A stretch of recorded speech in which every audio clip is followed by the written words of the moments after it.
today, we had Paige Vanzant on the program, talked to her about all kinds of stuff going on, and talked to her about Jessica I not being happy that she was not fighting her next. She said she didn't know what was going on. They kind of moved on. It wasn't brought back after she had to pull out. Talked about Valentina Shevchenko. So much going on. There's always all kinds of drama. Is she fighting for the belt? Is she not fighting for the belt? And since then, I've heard from Valentina's team who said that they were in talks to fight her. And we just got a tweet from Jessica I. And I like to get both sides of the story. And so I asked New York Rick to call Jessica I. And wouldn't you know it, we've got Jessica I on the phone. Jessica, are you there? I am. Hi, Arrow. You didn't think I was going to call you, right? No, you know what I'm glad. I Yeah. feel like I feel very good from that. So thank you for calling me. You doubted me. I see. I like getting both sides of the story. I like getting the truth. We had Paige on. Nothing against you, but there was a lot going on in her life, so we had her on. She talked about your situation. I don't know if you heard it or got some tweets. Tell me what do you know based on the interview, and then we can kind of go from there. Did you hear it or did you get some like piecemeal information? No, I had a friend that actually listened to it. I was doing some stuff before I go back in the training, so no, I did not hear it. But my wonderful little birdies that keep an eye out for me, let me know what I needed to know, and basically, which encouraged me to tweet one of the two contracts that the UFC sent me that Paige had agreed to. I guess I really should have sent you the screenshots of the text message Paige sent to me about originally asking to fight me and agreeing to fight me way back in July. So, yeah, there's so many things that are going on. And I think that sometimes, with the media, you guys pick up on the things Paige says because you're right. She's got other things to talk about. She's doing some outside of the cage stuff. So everybody always seems to believe that person and not the other side. And I feel like me and, Valentina, who are the best 125ers in the world. And that was before we even came to the UFC. So, I feel like we're both kind of getting shunned to the side, not getting a chance, and Paige is just getting all this time to talk. Okay, so then let me ask you. She said that she was willing to fight you. She is willing to fight you in the future, but for this particular, after she had to pull out of your fight at 216, they never went back to the well, and she's now fighting someone else on January 14th.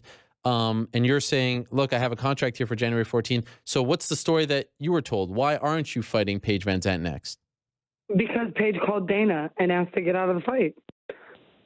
I mean, they were not going to let her out of this fight. And whatever bitch fit she threw. I signed that contract. I signed that one October 18th. I think that was the one that 10/18, I think I got the contract, signed it, returned it that day for that one. I have the other signed contract that we sent back for the other fight and for the other time. So listen, I'm not here saying that maybe two other things weren't being said, but we all know that the UFC does not send contracts to people unless both parties agreed upon wanting the fight and said yes to everything. That went out, and then it was like New York weekend happened, and all of a sudden she came home and realized, like, oh, wait a minute, Jessica is one of the best 125ers, and she can kick my ass. So now I don't want this fight. I would much rather go fight a girl that Beck lost to because she thinks that she beat Beck, which is fine. It's totally fine. But we've been trying to get myself a fight. I haven't been in the cage. I've been begging for 125, and we revolved all of our decision making because Paige was being cooperative. And then one day I think I have a fight coming up. The next day I don't. It's not fair for her to do that. And not even to mention I get offered a short notice fight that even if I would have taken it against KGB, that if the fight would have got pulled on me again. And that's not fair. I've had multiple fights pulled from me, and it's not fair for me to have to deal with it. And it sucks. It's hard. So you're saying that she called Dana White and said, I don't want this fight. So then what was the reason told to you? They called you and just said, hey, she doesn't want this fight. We have to move on. She was refusing to fight me. She was going to refuse the fight. I'm sure she would have faked an injury or did whatever she wanted. She would have faked some kind of injury or in some another way to get out of that fight, or whatever. I mean, who knows what would have happened? It's not the UFC's fault, and I think it's bullshit that she's trying to act like it's the UFC's fault. It was a her thing. She was the one who went back and said that she didn't want the fight out of nowhere. After multiple months of us, figuring, after the first one got canceled to reschedule, like in my world, and I feel like in most people's world, that if you make a fight, the fight should happen. You don't get to just choose that. You don't get to just be the dictator of that. Wow. Okay. Are you still pissed That's why I off about posted the this? contract. It's not that I'm pissed off. It's that if you're gonna tell, like, listen, hey, I told a lie one time about my career and it really screwed things up, and I learned from it. It's not fair that she gets to go and play this little innocent role, that people are bullying her and that people are saying things that are untrue. I never said anything that was untrue. Paige reached out to me and texted me in July originally about the fight and said, let's do this. Let's kick off the division. And we agreed because we're fighters and we're professional. That's what we do. And then she gets injured. I even messaged her when she gets injured about saying sorry that she was hurt and doing the right thing, doing what female fighters do best, and either try to communicate properly or just be complete bitches to each other. And I said I was sorry and that we would wait for the fight to be scheduled. And then that was what the plan was. And that was the plan until the contract came through. And I signed my end, sent it back. We were told the fight was made. And then that was it. Like, she can't place that on the UFC and say that they didn't communicate it properly to me or say anything. That's bullshit. That's the UFC. You're going to tell them that they have a communication issue? And so when's the last time you talked to her? You have each other's phone numbers. You texted back in July. Since all this has come up, have you talked at all? I didn't send any messages after I was told that she was refusing to fight me, for whatever reason. After the contract and everything, and we'd already agreed upon it. Like, no, there's no reason to talk now. I'll get my chance. I'll get my chance to set myself straight back in the 125 division, a division that I should have been in years ago, that I ruled for multiple years before I even came to the UFC. And I'll see her on the other side of the cage. And it'll be a bad day for her, in that case. But I just think I don't think it's fair that she hanged that things weren't the way that they were. I mean, I'll gladly post out what the contract said, and as I did, so others can see it. I'm not lying. And the UFC does not just send random contracts with people's names on it. That's the most absurd thing I've ever heard. And you are fighting January 14th, correct?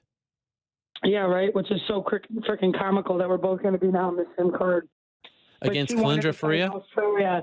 You're fighting Kalindra Faria, right? Correct.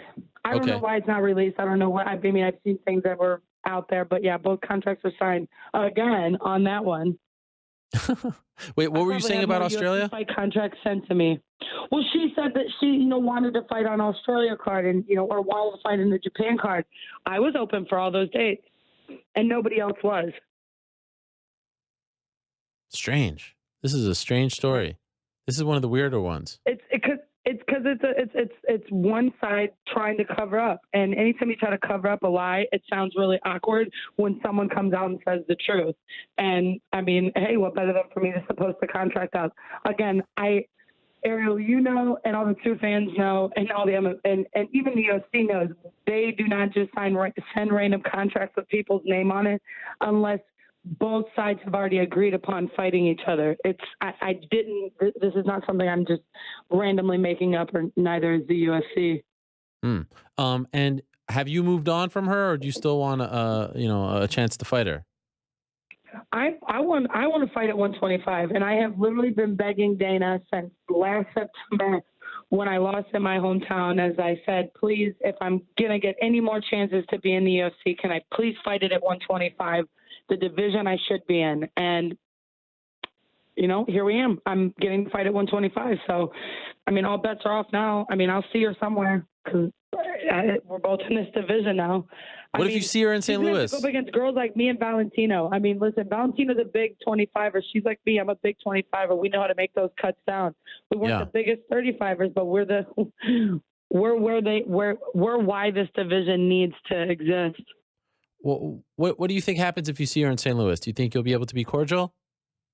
Absolutely. I'm a professional. Listen, Paige is one of those girls that like pride themselves on someone being rude and mean to them and try to make me look like I'm some bad human being. And I'm not. I'm just trying to make a living and make a means for myself. And she's really stood in the way of that. So I won't let her stand in the way of me and the girl that I'm fighting and the publicity we deserve for that fight. So she don't get my attention that way. She'll get it on another day.